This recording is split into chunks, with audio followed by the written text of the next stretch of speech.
Hello guys, എല്ലാവർക്കും മഹാലക്ഷ്മി പുത്തൻ എപ്പിസോഡിന്റെ വിശേഷങ്ങളിലേക്ക് സ്വാഗതം. അപ്പൊ നമ്മുടെ മഹാലക്ഷ്മി പുത്തൻ എപ്പിസോഡിൽ നമ്മുടെ കണ്ണനും മഹാലക്ഷ്മിയും ആ ഒരു തോമസ് വേദന്റെ അടുത്ത് എത്തുന്നുണ്ടല്ലോ. അപ്പൊ കണ്ണൻ ആദ്യം തന്നെ പറയുന്നുണ്ട്, എനിക്ക് നിന്നെ നിരന്തരമായിട്ട് ശല്യം ചെയ്യുന്ന ആളെ കണ്ടാൽ മതി, ആദ്യം തന്നെ നമുക്ക് അങ്ങോട്ടേക്ക് പോകാമെന്നും പറഞ്ഞ് നമ്മുടെ മേഘനാഥൻ കിടക്കുന്ന മുറിക്ക് അരികിലേക്ക് പോവുക. അപ്പൊ തന്നെ നമുക്ക് തോന്നി മേഘനാഥൻ അവിടെ നിന്ന് എങ്ങനെയെങ്കിലും ഒക്കെ രക്ഷപ്പെട്ടിട്ടുണ്ടാകുമെന്ന്, അല്ലെ? അപ്പൊ നമ്മുടെ മഹാലക്ഷ്മി ഇങ്ങനെ തട്ടി തുറന്ന് ഉള്ളിലേക്ക് കയറി എടോ എന്നൊക്കെ പറഞ്ഞ് വിളിക്കുമ്പോൾ വേറൊരാളായിരിക്കട്ടെ അവിടെ ഉണ്ടാകുന്നത്.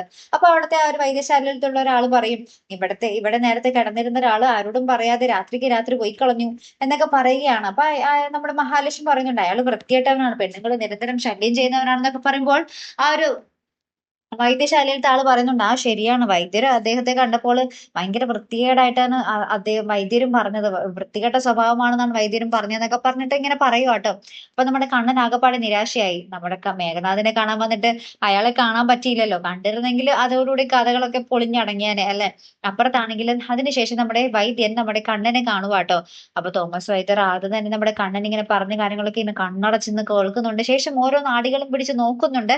എന്നിട്ട് വൈദ്യർ പറയുന്നുണ്ട്, എനിക്ക് 100% ഉറപ്പൊന്നുമില്ല, ഭാഗികമായിട്ട് പോലും ഒരു ഉറപ്പില്ല, പക്ഷെ കണ്ണൻ എന്റെ കൂടെ സഹകരിക്കാമോ എന്ന് ചോദിക്കുന്നുണ്ട്. അപ്പൊ കണ്ണൻ പറയുന്നുണ്ട്, ഞാൻ ഈ മരുന്നുകളോടൊക്കെ മടുത്തു വൈദ്യരെ, എനിക്ക് പറ്റില്ല എന്ന് പറയുന്നുണ്ട്. അപ്പൊ തന്നെ നമ്മുടെ മഹാലക്ഷ്മിയുടെ മുഖമൊക്കെ ആകെ വാടുന്നുണ്ട് കേട്ടോ. അപ്പൊ നമ്മുടെ വൈദ്യര് പറയുന്നുണ്ട്, നിങ്ങൾ ഈ കുട്ടിയുടെ മുഖത്തേക്ക് ഒന്ന് നോക്കൂ, ഈ കുട്ടിക്ക് വേണ്ടിയെങ്കിലും നിങ്ങൾ ഒന്ന് ഒന്ന് സമ്മതിക്കൂ, ചികിത്സയ്ക്ക് വേണ്ടി സമ്മതിക്കൂ എന്ന് പറയുന്നുണ്ട്. അപ്പൊ തന്നെ നമ്മുടെ കണ്ണൻ എന്നാ പിന്നെ മഹാലക്ഷ്മിക്ക് വേണ്ടി ആയിക്കോട്ടെ എന്ന് വിചാരിച്ചിട്ട് സമ്മതിക്കുന്നുണ്ട്. അതിനുശേഷം ഇവര് വീട്ടിലേക്ക് പോകുമ്പോഴേ നമ്മുടെ കണ്ണൻ പറയുന്നുണ്ട്, എന്തിനാ മഹാലക്ഷ്മി, ഇവര് എന്തിനാ മഹി എന്നാട്ടോ, എന്തിനാ മഹി, അതും 1.5 കൊല്ലം എടുക്കും എന്തെങ്കിലും ചെറിയൊരു മാറ്റം വരാൻ എന്നാട്ട് വൈദ്യര് പറഞ്ഞിരിക്കുന്നത്. അപ്പൊ 1.5 കൊല്ലം നിസ്സാര കാലയളവല്ലല്ലോ. അപ്പൊ അത്രയും നാള് നമ്മുടെ കമ്പനികൾ ഓഫീസുകളൊക്കെ എന്ത് ചെയ്യുന്നൊക്കെ കുറച്ച് ചോദിക്കുമ്പോൾ നമ്മുടെ മഹി പറയുന്നുണ്ട്, പൈസയൊന്നും എത്ര സമ്പാദിച്ചിട്ടും അതിനേക്കാളും വലുതാണ് കണ്ണേട്ട ആരോഗ്യം, പൈസയൊക്കെ അത്രയും മതി, എന്തിനു ഇത്രയും കൂടുതൽ സമ്പാദിച്ചിട്ട് എന്നൊക്കെ പറഞ്ഞ് നമ്മുടെ മഹി നമ്മുടെ കണ്ണനെ കൊണ്ട് എങ്ങനെയെങ്കിലും ഒക്കെ സമ്മതിപ്പിക്കുന്നുണ്ട്. അപ്പുറത്താണെങ്കിലും നമ്മുടെ ദുർഗാമ്മയ്ക്കും മഞ്ജുവിനും വാമദേവനും വന്നിട്ടുണ്ട് കേട്ടോ.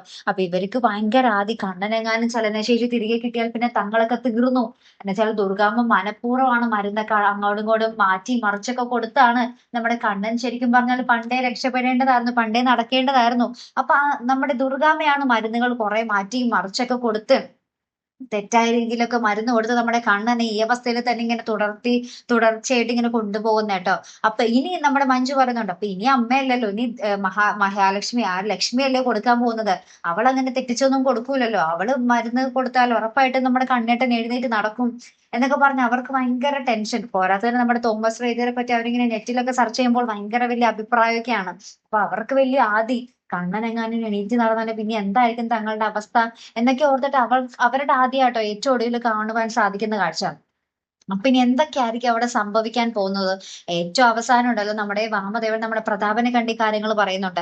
അപ്പൊ അപ്പൊ പ്രതാപൻ പറയുന്നുണ്ട്, അന്നത്തെ പോലെ ഒന്നും കൂടി വണ്ടിയേറ്റി കൊല്ലാൻ ശ്രമിച്ചാലോ എന്ന് പറയുമ്പോൾ നമ്മുടെ വാമദേവൻ പറയുന്നുണ്ട്, അയ്യോ വേണ്ട, ഇപ്രാവശ്യം വേണമെങ്കിൽ ലോറി കയറാൻ പോകുന്നത് എന്റെ വണ്ടിയുടെ പിന്നിലായിരിക്കും എന്നൊക്കെ പറഞ്ഞ് നമുക്ക് വേറെ എന്തെങ്കിലും ചെയ്യണം എന്നൊക്കെ പറഞ്ഞ് അവരിങ്ങനെ ഭയങ്കര ചർച്ചയിൽ നിൽക്കുന്നുണ്ട് രംഗങ്ങളിലാട്ടോ കൂട്ടുകാർ എപ്പിസോഡ് അവസാനിക്കുന്നത്. അപ്പൊ നമ്മുടെ കണ്ണനെ എന്നേക്കുമായിട്ട് തീർക്കാനുള്ള ഒരു വഴികൾ തന്നെയാണ് ഈ ബന്ധുക്കളൊക്കെ നോക്കാൻ പോകുന്നത്, അല്ലെ?